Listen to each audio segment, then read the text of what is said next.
The Devil Wears Prada released their new album 818 this past Tuesday, September 17th.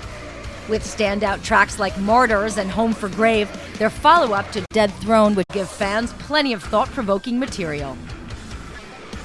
Artisan News asked The Devil Wears Prada why they chose 818 as the title. When I read the verse, I was very drawn to it, and I very quickly realized that Romans 8:18 could serve as like the foundation to the sort of whole personality for the album and what I wanted to do lyrically. And I really liked its sort of mysteriousness, and I thought that obviously a record title should be serious, as all of ours have been, but I feel like when it can become very diluted and kind of melodramatic when you have just so much. So I thought Numbers would be really cool within the contrast of our other albums. They teamed with Adam D of Killswitch Engage, who produced 818. He also worked on the last effort, and we asked about Adam's focus in the studio. I don't think Killswitch fans ever get to see hardworking Adam. They don't, and I get this question so often as far as how because they say, what's it like to work with Adam? I say, and his sense of just workmanship and his discipline and his professionalism is unparalleled.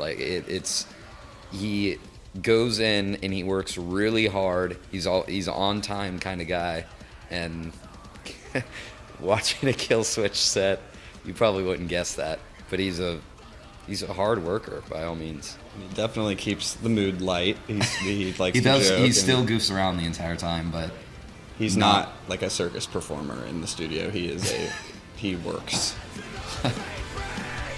The Devil Wears Prada also talked about the pressure of living up to past standards.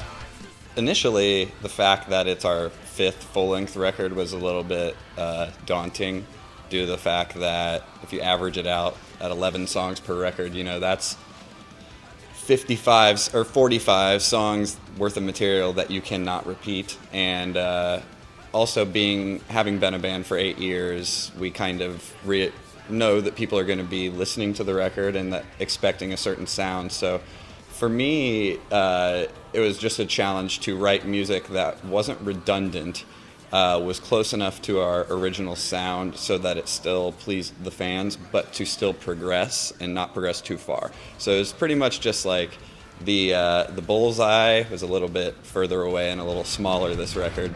The 818 tour will see the band with The Ghost Inside, Volumes in Texas in July, and it gets underway November 2nd in Detroit at the Royal Oak Music Theatre, continuing through December 20th, wrapping up in Toronto, Ontario. I are